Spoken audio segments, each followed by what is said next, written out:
live? Oh my God. This is going to be the worst start to a show. I've just been chatting to the producer, can you tell? He's a lot of fun. I love him. Thanks, Dave. I'm also going to have to keep the screen every now and again. So if you see me glitch forward and go, you'll know what's going on. It's okay. So I've been taking us through a journey through the major arcana of the tarot.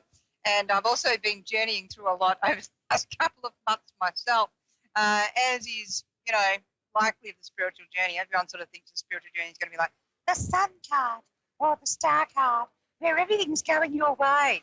And, it's all good. But actually, kind of like the tower, man. I'm going to shake that crap down. So today we're going to talk about the strength card, which hopefully we can actually see, although I can see that's looking rather blurry. Look at that go, eh? It's a bit like the world at the moment, sort of, we're trying to test out our strength and everything's blurry. Keeps changing. Dictators keep getting upset and blowing things up and people, and it's really sad. But the strength card, it's, you'll notice if you can see it, which is going to be, hello, there it is. It's actually showing up. You can see that there's an infinity above the head of our person and lion. And so if we look at the strength card, it's number 8 in the tarot most times. There are some tarots where they put the strength card is kind of 11, which gets a bit weird. I relate to it more as an 8. In some tarot, I've seen the strength card expressed as a serpent in a figure 8, whereas the world card often has the serpent going around the world egg, eating its own tail, Urubus. But here we've got that figure 8 above the head, which when we turn, there's the 8, and then, of course, there's the infinity. And when I watch yin and yang move, being ADHD and dyslexic and seeing auras, it sort of makes for an interesting visual treat, right? So when I see it starting to move, it actually is like that figure 8 in the yin and yang moving. If you can do that trick with your eyes, it's a lot of fun. Don't suggest trying that at home. But unless you really want to. But when we look at the strength card, it is kind of like wrestling with yourself. There can be a sense of wrestling between the wild side of yourself and the more conformist side or conservative side, or looking at that. It also, when I look at 8 as a number, and also the house and the zodiac, numerologically, and also the astrologically, and then you sort of tie it all back in again. With 8, the strength card, it is kind of that sifting and turning of, is the balance here? Is this actually working out for me? Is this strengthening my situation? How much strength versus how much mercy and compassion and all this sort of thing do I need? And when we look at sort of the inner wrestling a person might do when they're conflicted, is that going between the polarities of night, day, yin, yang, life, death, beginnings, endings, all and nothing, and trying to find the balance in all of that, yeah? So we sort of think of wrestling light. It's wrestling that wild side that just wants to go off and do some other things, and coming that back, calming it back and pairing it back to what actually needs to be. And that's kind of an important, aspect in this card.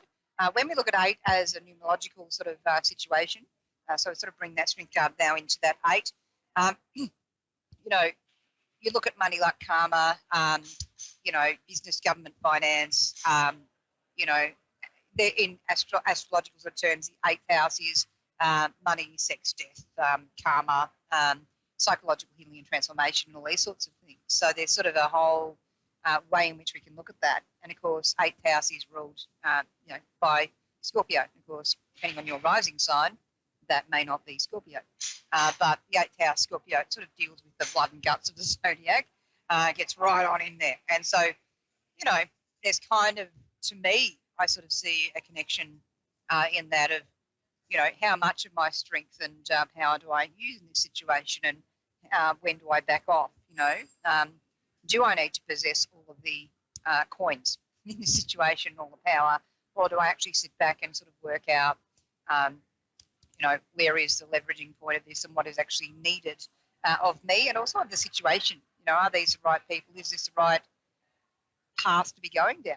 How much of my strength and leadership should I be using in this situation, and when do I need to back down off that? These are sorts of things that card can bring up. There's a range of other things as well. But when we kind of look at it, yeah, you can be looking at balancing your money and balancing your budget. 8 people also can be dealing with this need to go into the self to reflect and to meditate, and there's a tendency to work out their own problems on their own as a preference rather than immediately externalizing, oh, they, them. It's more, okay, I need to contemplate this. They'll be the people that other people come to lean on or seek guidance from, whereas they might feel like they're the practitioner to everyone else's patient, sort of in an archetypal way. So they could often find that it's really easy for them to feel like they're supporting others, but they might not feel that they're getting that back. And also at 26th day of birth, which comes to 8, they'll tend to be the ones who are more likely to manifest through thought. And that can be manifesting through happy thought, positive thought, and, a real sense of I can make this happen and I'm joyous about it. Or they can manifest through fear. So they can sort of worry themselves into the thing that happens that they worried about that might not actually have been going to happen until they put a lot of thought into it. So it's sort of really important where we focus our mind. And meditation, if we think about it, is going through the polarity of distraction and focus and then back into distraction. It is that figure 8 on its side, that infinity, a process of getting through that kind of journey. So, yeah, it's sort of like remaining calm in situations. Usually it's something 8 does really well. Once they've decided that's what they're doing, they'll tend to make sure that everyone else is okay first. They also do know where the butter is on the bread and how to get that. And there's a tendency there to be able to, expect what they want financially and make that happen. So, not all 8s. Let's do some whataboutery, right? But the sort of a thing that 8s will do is to be able to draw money to themselves, draw power. It's what they do with it when they get it that can be the thing, because there's a desire to be taken really seriously. And sometimes I need to kind of relax a bit more, An 8th house can feel a bit, well, it can feel good. I mean, certain cultures love 8. It's seen as a lucky number. In some ways it is, but, too much 8 can be also too much of a good thing. And we all know where that can go.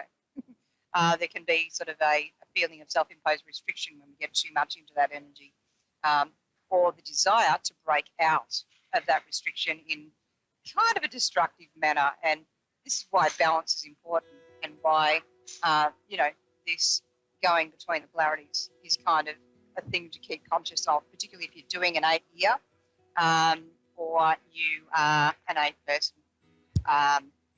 That's something to really watch out for.